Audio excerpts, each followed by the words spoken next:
thanks for joining us today. Really appreciate it. Happy to be here. Yeah, and basically we'll start with the issue of impaired driving in Bermuda, because that's been identified as one of the major causes of death and injury.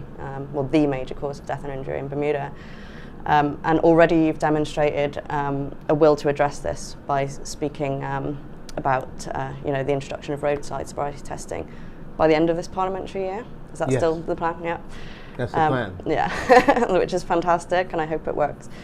But that sort of shows a will and an understanding of the scale of impaired driving here. And I suppose it would be nice to hear in your own words why this was at the top of your agenda of priorities to make Bermuda's roads safer.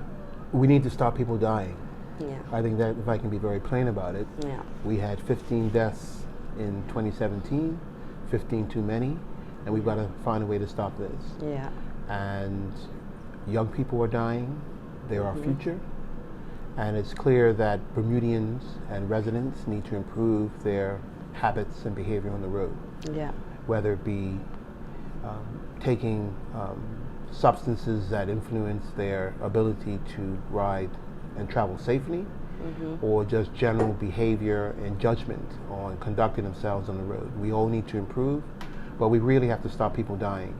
Yeah. We cannot have another year where we have so many persons, whether directly or indirectly, being losing a life as a result of an accident on the road. Yeah. And in terms of the impaired driving, this seems to be the first major piece of potential legislation that you've mentioned with, quite concretely, the impaired driving. Maybe you could just sort of focus in on that element. It's a major problem in Bermuda. People, it's part of the culture, just drinking, getting on your bike and driving. And the fact that you've made this a priority, it would be good for you to speak specifically on impaired driving and how you hope roadside sobriety testing will have some impact on that behaviour. Well, we know from the data that the majority of deaths are attributable to some sort of involvement of substances that have influenced the behavior of a person on the road. Yeah. So we've got to go directly at that. The idea of deploying roadside sobriety testing has been something discussed for many years. Yeah. It has taken much too long to put in place, and the government has made it an objective as one of the tools that we're going to use to influence the behavior of persons on the road. And I think due to the experience of observing what's happening in other jurisdictions, this can make some difference. But there are other things that have to happen, but that's just one of the key initiatives that we are going to make sure we get in place as soon as possible to begin to change the behavior of those using the roads. It might be early days for you to talk on this, but perhaps you could, talk about what's being explored. But is it the intention for this sobriety testing to be random? I.e., it could be any person. You don't need to have a reason, certainly, to pull them over. But do you have an idea how the vehicles that are going to be tested will be selected? Is it a random selection on the road, or is it every other sixth car? How could it work? Well, those details are being discussed and worked on, but just so it's made clear, right now the police can stop anybody at any time for any issue that they feel raises suspicion. They can stop you generally to check your license. They can, or if there's some issue with your car, which might be an issue of safety or any general issue, they can stop anybody right now. So there's already powers for the police to stop persons. But when it comes to the issue of roadside sobriety testing, we are working through that as one of the details. It is important to make sure that is done correctly, mindful of the sensitivities around it. So we are working through that specifically with road testing, but the police already have general powers to stop randomly or not randomly around issues of suspicion or generally. Check your license, as I said, any issue which your car may be swerving or something that causes a safety issue, or any issue that they feel raises some suspicion. Do you see that being potential to have these sobriety checks in a wider variety of locations. I mean, everyone sort of is aware of, you know, East Broadway. Maybe I've had a couple of drinks, I'll pop down North Shore Road, that sort of thing. Do you think there's a potential to branch out where these tests are? You know, have it outside a harbourfront and catch some of the executives who've had a couple too many champagnes on the on the weekend, you know? And, well, all those issues are being discussed as part of how we're going to roll it out. But at this point, I wouldn't be able to tell you how that is going to operate. We're looking to make sure that whatever is done, that people understand that this is to stop people from dying. yeah. This is not to interfere or make it inconvenient for people to move around and enjoy themselves or move safely through our streets. It's Yeah. only being done to stop the high level of deaths and accidents that we are experiencing on our roads. Oops. One of the issues that was raised is certainly in the piece of the Rock documentary. I don't know if you saw the bit where they were walking up and down Front Street and asking people that were coming out of the bars, you know, why do you do it? And one of the reoccurring things was, well, how else am I going to get home? You know, and it sounds like a little bit of a lame excuse, you know, have a designated driver, this and that. Often it doesn't work out that way. But in terms of public transport getting people home, would you consider, as Transport Minister, possibly putting on some extra public transport to get people home, especially at night and at the weekend? Is it something you thought about? Is it something that's being discussed? And is there anything you can share with me on that? Yes, we'll look at a number of options on how we can add certain features to what we do that can help. Some of the announcements we've already made, we try and direct people to plan better. Yeah. Again, it's not about stopping people from enjoying themselves, but if you're going to enjoy yourself, plan out how you're going to conduct your night better.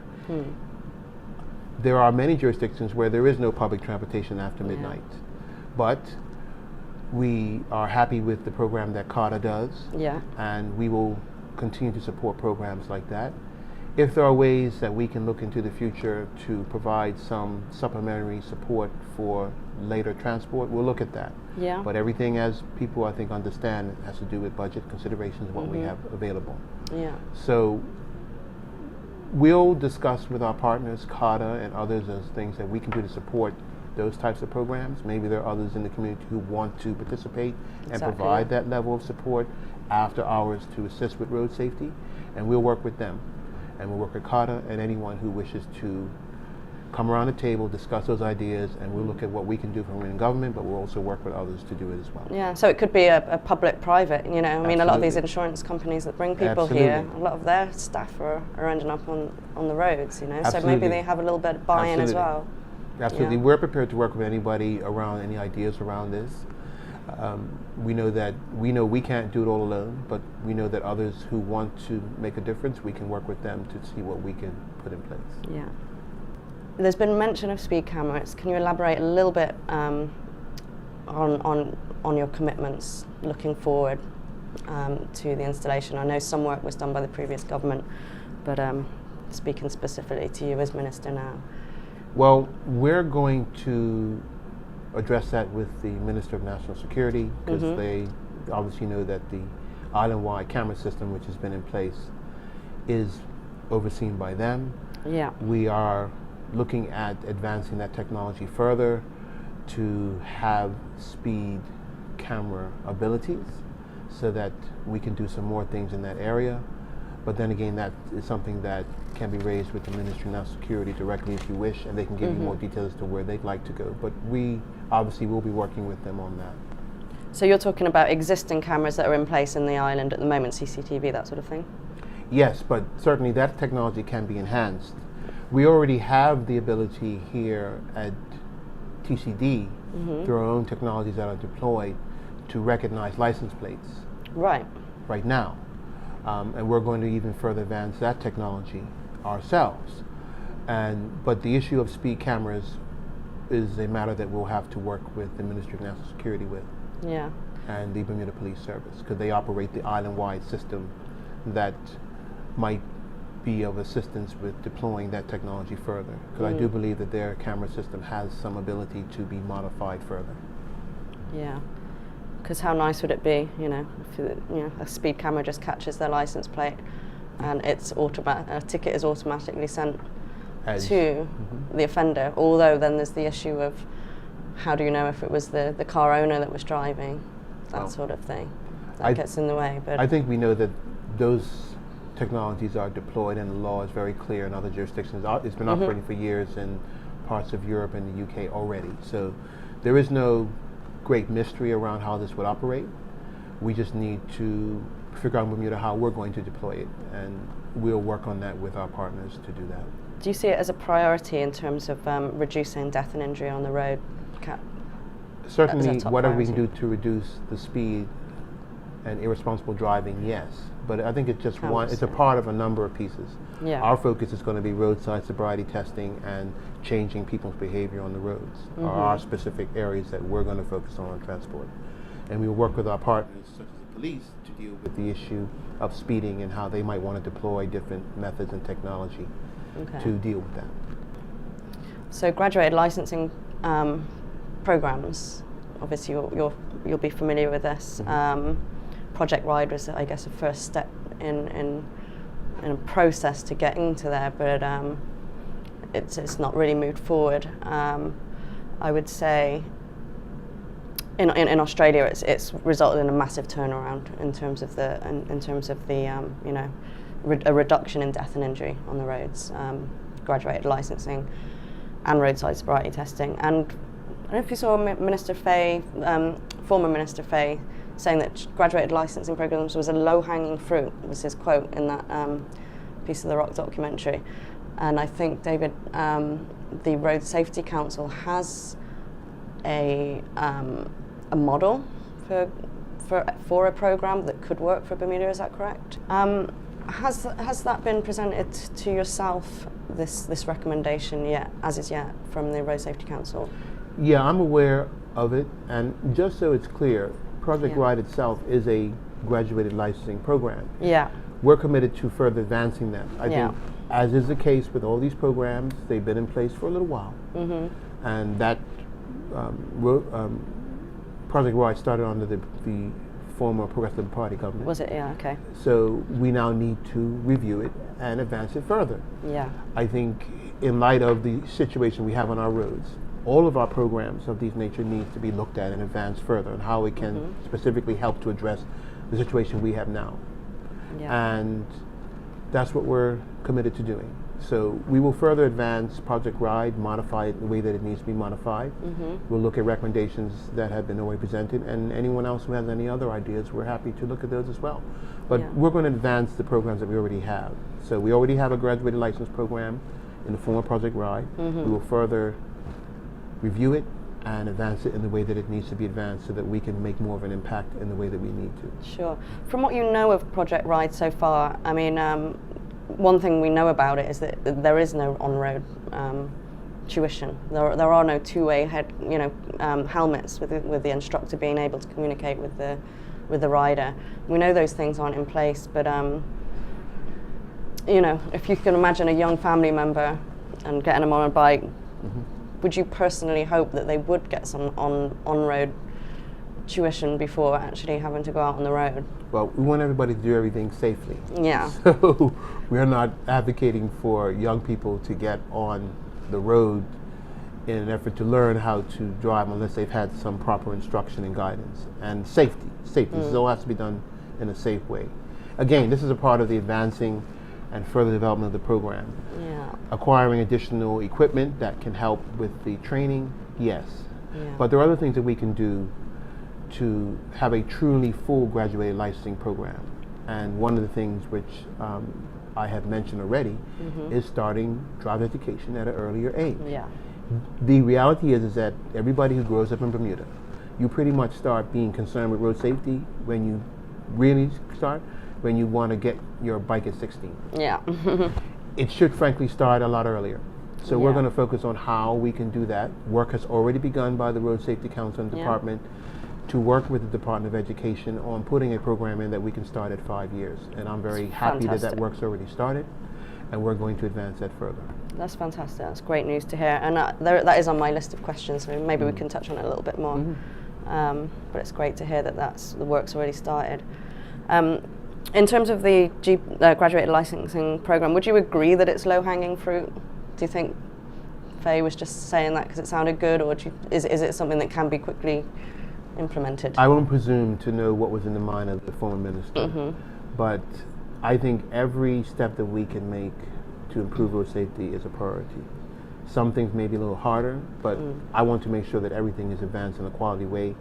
I wouldn't necessarily refer to any step we have to take as low-hanging fruit. Perhaps if that was true, it would already have been done. But since it hasn't been done, things that haven't been done, we're going to attack in a way that we believe will make a difference. So graduated licensing is something that we're going to advance. It's already being advanced in trying to advance Project Ride further and what changes we can make to that. But there are some other things we really want to make sure we're focusing on as well. Yeah. So I wouldn't call anything low-hanging fruit. I think they all deserve to have quality attention. Sure. Okay. The issue of, again, I should have put this with the impaired driving questions really, but one of the problems, I guess, in finding out if someone is impaired is when they've been rushed to hospital and perhaps they're unconscious. They're not going to give you consent to take a blood sample.